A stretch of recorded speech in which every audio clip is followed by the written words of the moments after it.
Hi,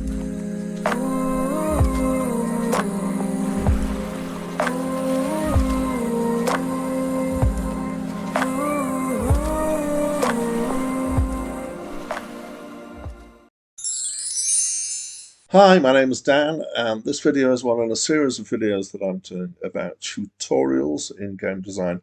And in the specific one, I want to talk about the history of tutorials. So I'm not going to try and do a comprehensive, blow-by-blow, detailed history of all the techniques and when they first appeared in tutorials. What I am going to do, or my plan is to give you a quick overview of the way tutorials have changed over time. And this doesn't mean that if a technique has been introduced later than a previous technique, that previous technique is no longer in use. And there comes a point when uh, all the things that we will see will be in use from then on. Okay, so let's start right at the beginning, or pretty much at the beginning with Pong. And Pong famously had this one instruction, which was avoid missing ball for high score. This is a photo of it having been etched on the outside of a Pong machine. Um, Obviously, Pong is a fairly simple game, so learning how to play it is relatively simple. It did give it a big advantage over one previous video game called Space War, which was considerably more complicated to play. And the simplicity of Pong was one of the reasons why it was so popular. We move on from there and we get to the point where games are bought on external media. And this is quite a lot of uh, the history of games has been using these physical media, starting way back with cassettes and moving forwards through discs of various kinds.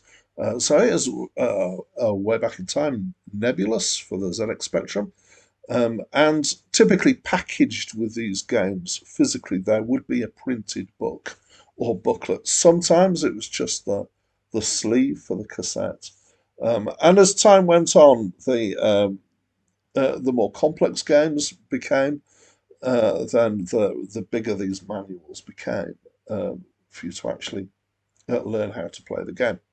And I remember getting games with multiple floppy disks and sizable manuals that you had to um, plow your way through in order to understand how to play the game. I also remember the joy of going into town, buying a game on cassette for the Spectrum that I had at the time, and the anticipation of wanting to be able to play it, but I had to get home to play it.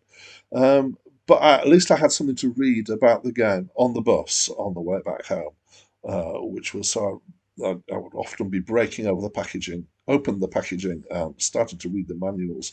There were games where when I started to read the manuals, I got thoroughly confused until I started to play. But there's a kind of nostalgia, certainly for myself and amongst other gamers as well, for the instruction manuals. And these have effectively disappeared in paper form.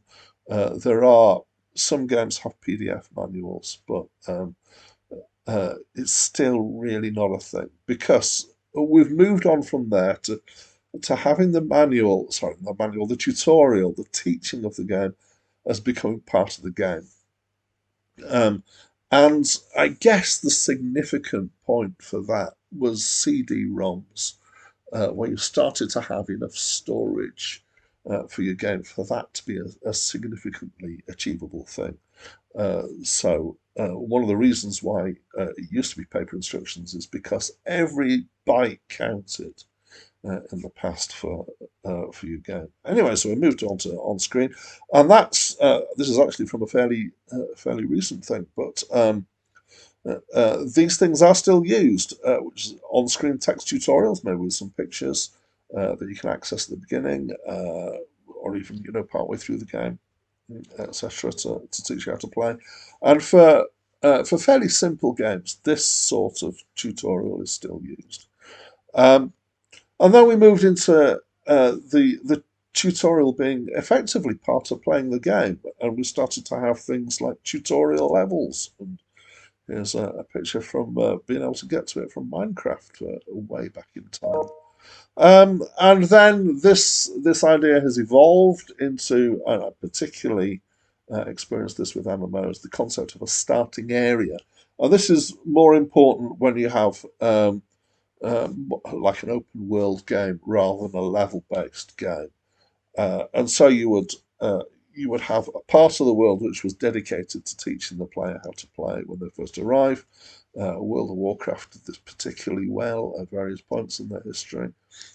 And finally, we're into the situation where many games now, the concept of a separate tutorial has been eroded to the extent that actually the whole game is geared towards teaching and reminding players how to do things with on-game prompts. Here's a picture from GTA 5. Up in the top left, we've got some tutorial information telling you what you need to do with your controls. Down the bottom, we've got instructions telling you what you're meant to be achieving. So that's a quick run through the way tutorials have developed over the years. It has been, as I said in the first video, a problem in terms of teaching players how to play games. The time has moved on. There are a few things that have evolved as this has been happening. One is that games have got more complex as time has gone on. However, they kind of hit a peak of complexity, and they've diverted or diverged. And some games are still very simple. Some games are middle complexity. There was a realization that complexity in games was becoming a barrier to new players, and so games did become more accessible over a period of time over the last 10 years, um, quite deliberately so. And also this process of getting it so that the players are reminded of what they need to do during the game has been a good one. Um, Many games now use techniques of learning by example, learning by experimentation, where you don't actually have specific tutorial stuff going on. And there's a lot of games do that incredibly well these days. There are more complex games where you still do need to learn and find out how to play, but tutorials have come on a long way since their inception. Anyway, we're going to kind of start where we finished with a picture of us, instructions from a Zelda game, and that's it from me for now.